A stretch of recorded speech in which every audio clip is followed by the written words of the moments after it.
Hi, folks. This is Brad Bright and the God is the Issue podcast, where we show how God is the issue in every issue. Now, today we're going to be taking questions from listeners. It's from my podcast, The 3 Reasons Bill Maher Wants God to Exist. But instead of the listeners actually asking the questions, my wife, Kathy, who is here with me today, is going to be asking the questions from the listeners. Yes, and just so you know, if you're watching us on video, we do have to make the share the microphone back and forth. We tried to get another microphone in here, folks, but it didn't work. So we're going to be sharing again.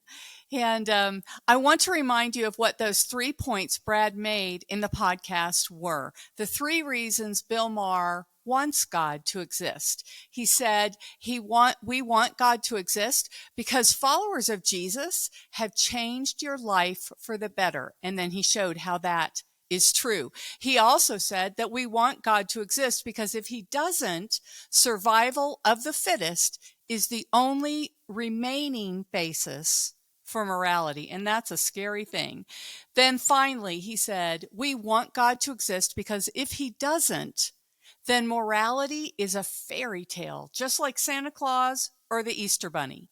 And a lot of you responded to those 3 reasons. A lot of you weren't very happy with Brad about some of those reasons. And the first statement that I want Brad to address, if you would, is that, I have atheists who are friends. And those atheists, many of them have high moral standards, Brad, and some of them even more moral than some of the people I know who claim to be Christians. And so his statement is atheists can be moral. So what do you say to that? Well, I say I completely agree. You can be an atheist and be very moral. You can be a Christian, or at least claim to be a Christian, and be extremely immoral. But that misses the point of the podcast.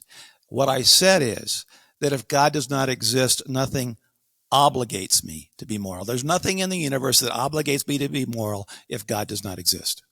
That is a good question. It is a good question. And you know what? I have to say, a lot of people stumbled over that word obligated. They wanted to make the case that people are moral, but they stumbled over or completely ignored the fact that where does obligation to be moral come from? So here's another question from a listener. So Christians are basically selfish. They behave so they can go to heaven and earn points with God. Brad, I've never heard that one before. What do you say to that? Well, my initial gut reaction is this guy's really jaded. That's... Yeah. He believes Christianity is transactional, that you give in order to get. That's like saying marriage is all about what I want. The reason I love my spouse is so I can get something from her. That's basically what the guy is saying.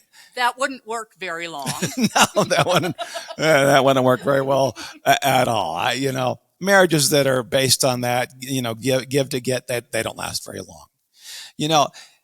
Growing up, I tried to obey my parents, not because I was afraid of them, not because I wanted something from them. I tried to obey them because I loved them. They loved me. I loved them.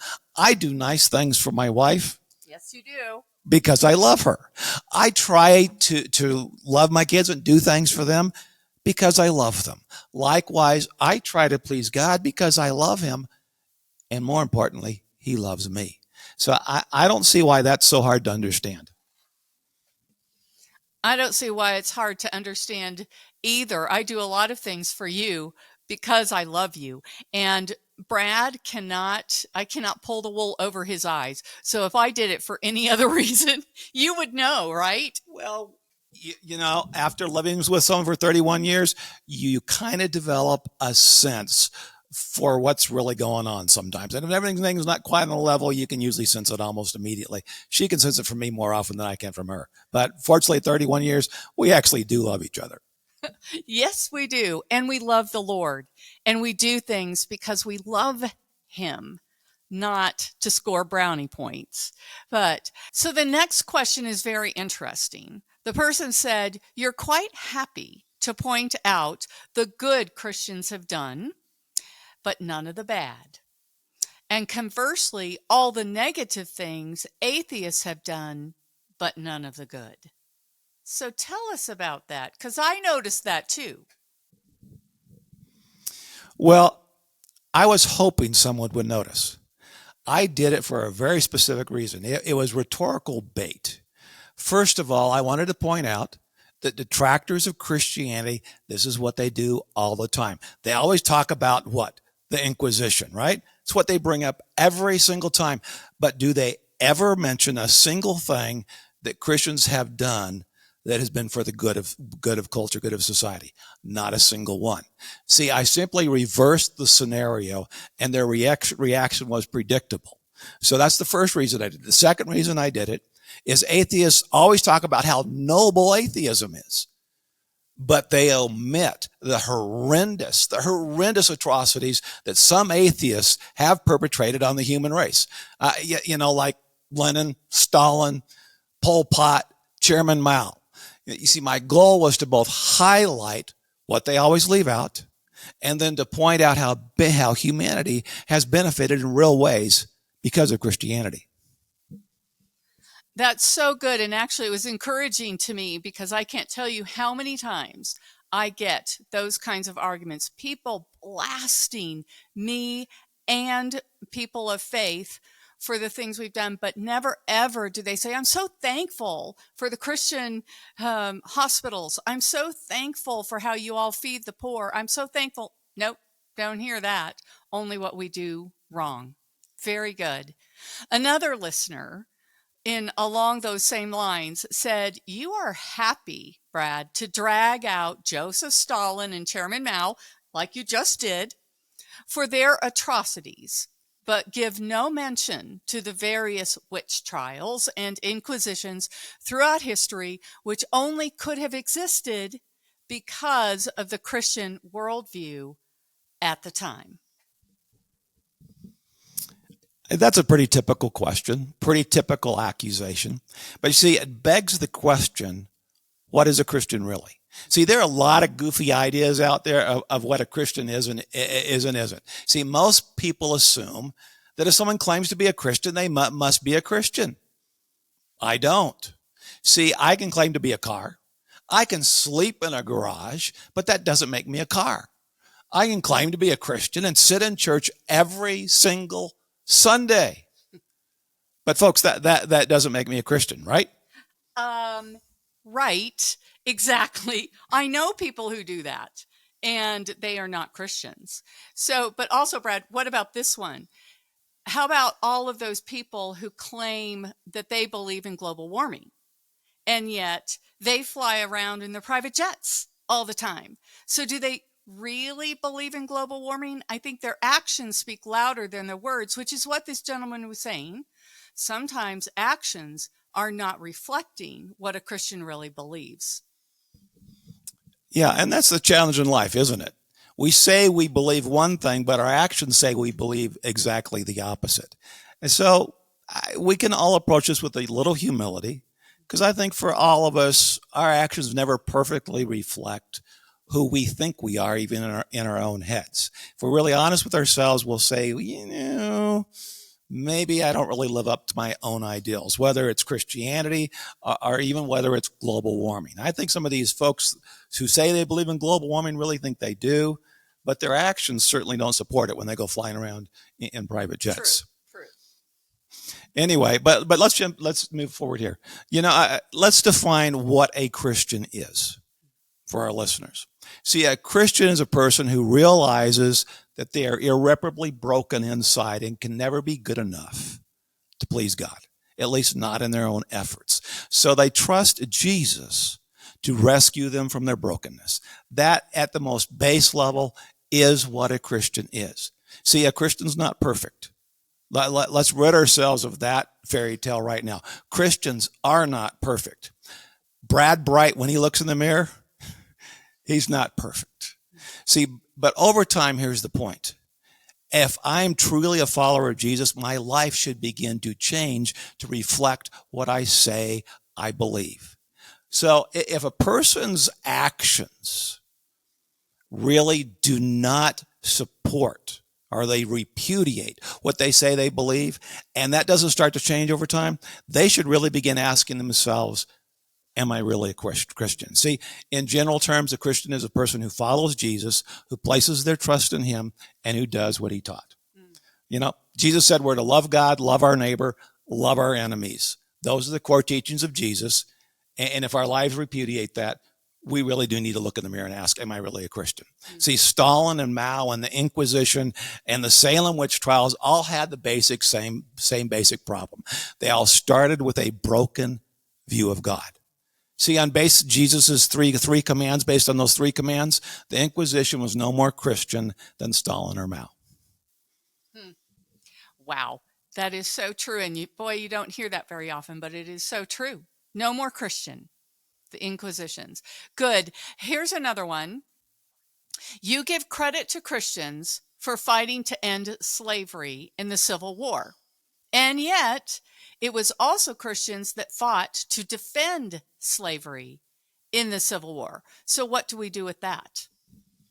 I think the best way to respond to that is same song, second verse. Am I a Christian simply because I say I am, or am I a Christian because I follow Jesus and embrace his teachings? You see, a follower of Jesus loves his neighbor. He doesn't enslave his neighbor.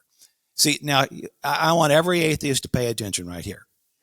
I am hoping you will listen, because I'm going to give you a freebie, okay? I'm going to give you a tool that you can use with people who claim to be Christian. The next time you see a person, observe a person who claims to be a Christian, but who acts in a manner that does not reflect the three core commands of Jesus, which is to love God, love your neighbor, love your enemies, please ask them these two questions. Okay, are you listening? Ask them these two questions.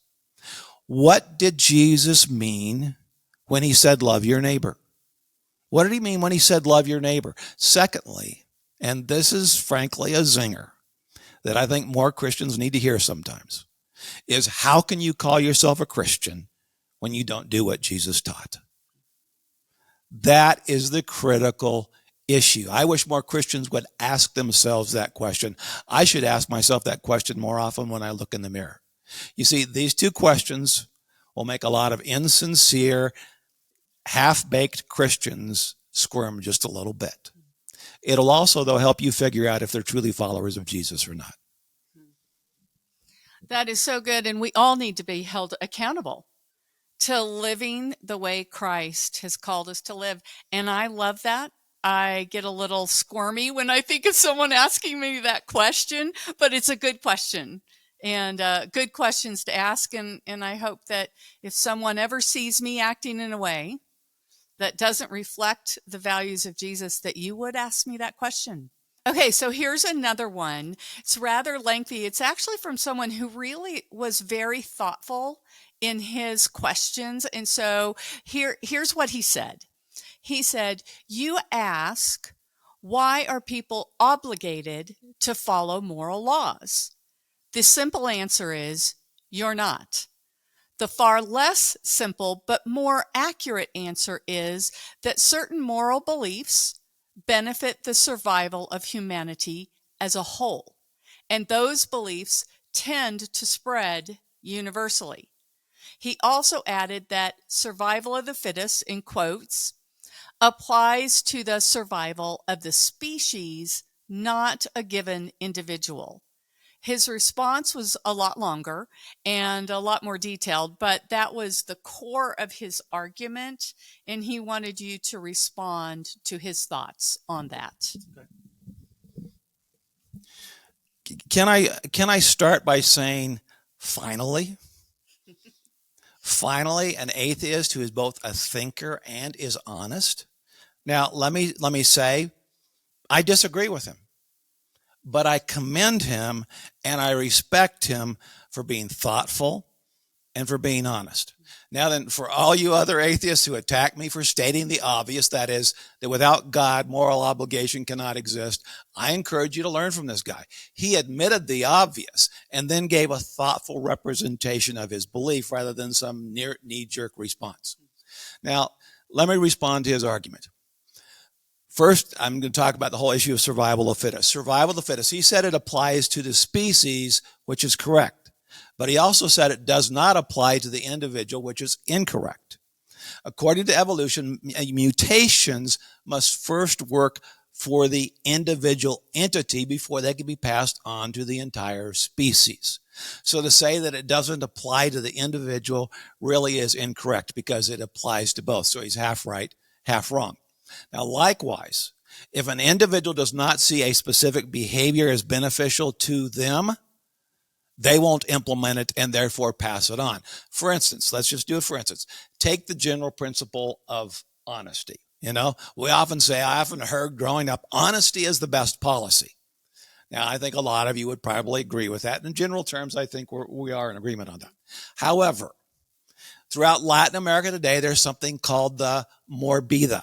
It means the bribe. It permeates the culture from the highest levels to the lowest levels. It's the number one reason for widespread poverty throughout Latin America. See, it prevents them from building capital and therefore jobs because money gets siphoned off at all levels. I mean, if you want to learn more about this, more about the morbida and the negative impact it's had south of the border, I did a podcast a month or two ago called The Border, Compassion, and Jesus. You can go listen to that and learn more about the whole issue of the morbida. Now then, although it seems that honesty really is the best policy, the individual in Latin America sees morbida as the best policy for themselves right here, right now, today. As a result, that is what gets passed on to the entire society. So the critical question is how do you overcome that dynamic if moral obligation doesn't exist? How it's inertia that you have to overcome. Do you really think that individuals will always choose what is best for society? No. No, not if it's not best for them at the moment. See, here's another question for you. Okay, this brings it closer to home. Do Americans tend to vote for what is best for everyone or vote for what is best for themselves? Is there no self-interest in how we vote that sometimes trumps the self-interest of the country? There is. You see, apart from an overarching moral obligation, beliefs tend to spread universally that are the beliefs that benefit me personally today. So I have to respond, well, good luck. Good luck with that, because I think in real life it doesn't work that way. Right. Now my second response, and this relates to what I was just discussing, that is, if moral obligation does not exist, then you have to get everyone to freely agree on what those common moral beliefs are. Now, you will always have cultures that don't believe that honesty is the best policy. What do? You will always have people who see the moral good differently than you do, both religious and non-religious people. And here's my third response to his observation. If moral obligation does not exist, then aren't we really just talking about moral preferences? If it's not obligation, then it's a preference. And moral preferences, frankly, just don't carry the same weight as moral obligation. If it is a preference, then really I get to decide for myself what's best for me. It's what many people call my truth. Yes. My truth is my preference. It's what I prefer to do for me. Now then, finally, here's my fourth response, is if there's no moral obligation, and we can't get everyone to agree on what is moral, then we have to resort to force.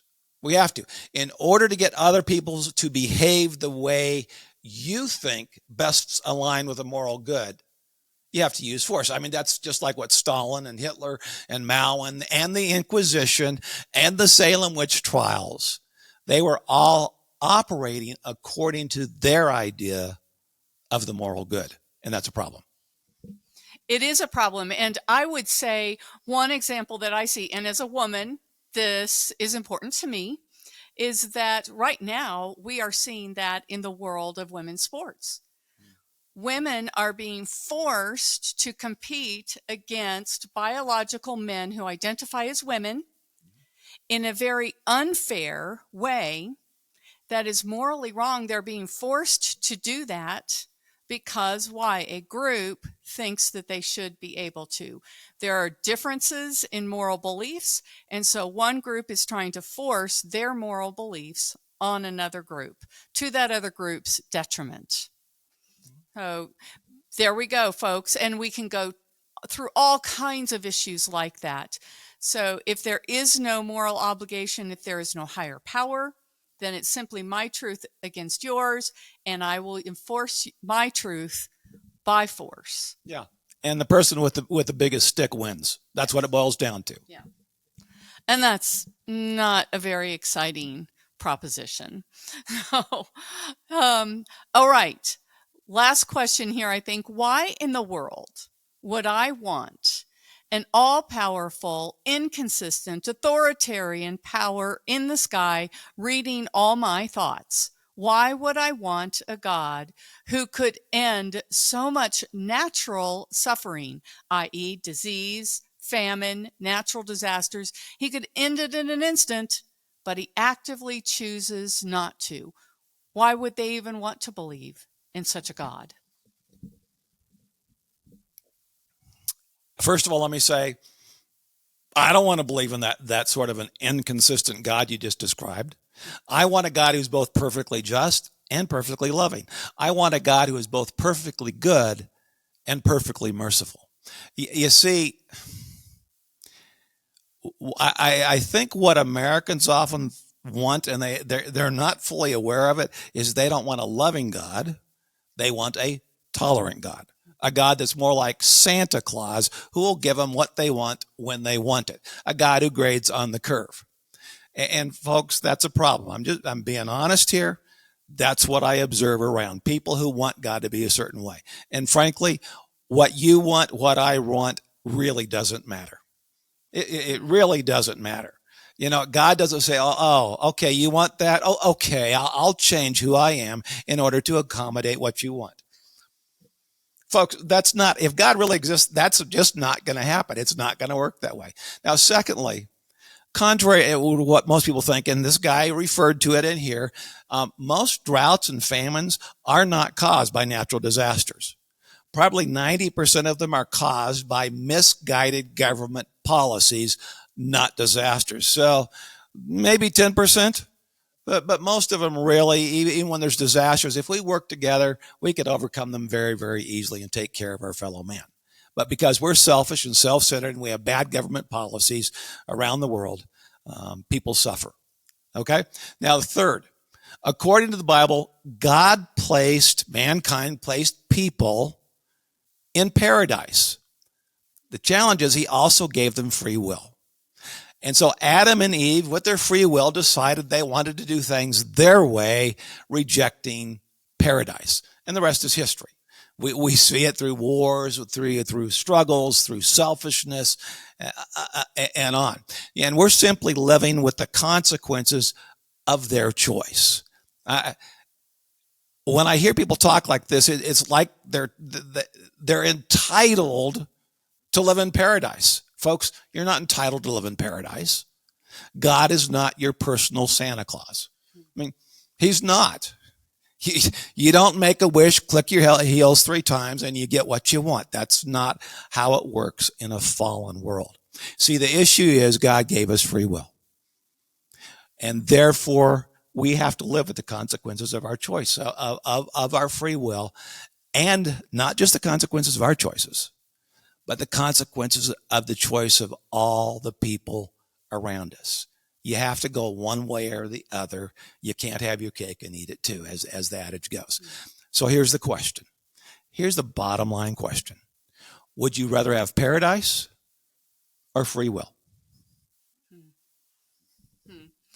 It is so amazing to me that the people who make those kinds of arguments, they want their free will, but they also want God to come in and fix everything. If he came in and fixed everything, then is he overriding free will? And they want it both ways. Yeah, they want him to be nothing more than a Santa Claus. Give me what I want, when I want, and how I want it. But you have to make a choice.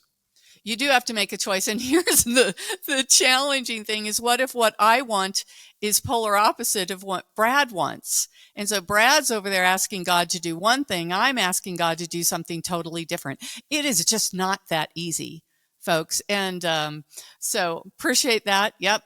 God is not a Santa Claus. Absolutely not. And he doesn't come in and rescue us from all of the bad choices that we make. So one other question. I thought we were done, but we do have one other question. The fact of the matter is, the listener said, just about any conceivable group of people with a large enough sample size has contributed positively and negatively to the world. My first response is to say, true. However, it's that second word that clues you in there. There's something more going on here. True, however, it is true that some have made more positive contributions than negative contributions. It is also true that some have made more negative contributions than positive contributions. Now, let me give you, for instance, and I'll tell you why I'm using this.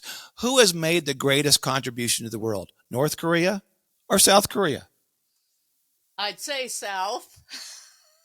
Yeah. Have you ever seen the satellite pictures going over North Korea and South Korea at night? If you haven't, folks, go look at those. What you'll see is North Korea is completely dark. It's just a hole. It's a dark hole. South Korea is lit up like a Christmas tree. I mean, it's the stark contrast right there. There's a definite line in between. It goes from darkness to light. You see, South Korea has a far higher economic standard of living. And while all the same time, while the average North Korean, who is a starving peasant, is ruled by a fat boy who seems to eat very, very well. Yes. And frankly, South Koreans have greater freedoms, while North Korean peasant, if he actually speaks his mind or she actually speaks her mind, she's either going to be imprisoned or he's going to be imprisoned or even taken out and shot. They have no freedom. So, and frankly, I have to say, I'm not really sure that North Korea has made any positive contributions to the world at all. Now, I could go on and on. I mean, for instance, the caste system in India, which basically spits on the untouchables, that's the lowest class.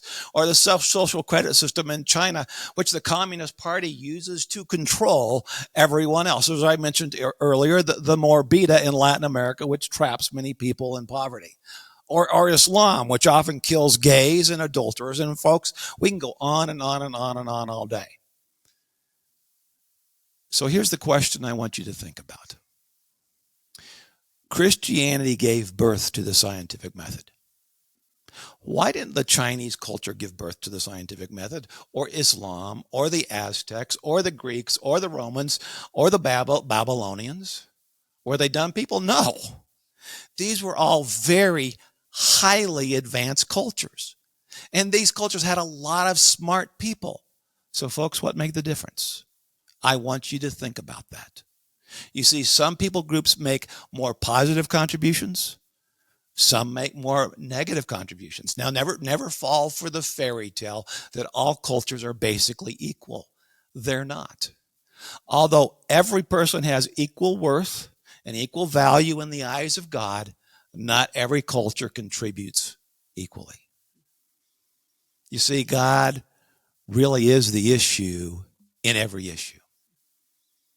Well, folks, Kathy, thank you for being here today. This is Brad Brighton, the God is the Issue podcast. Thanks for joining us. And folks, if you found this podcast helpful, please remember to like or subscribe.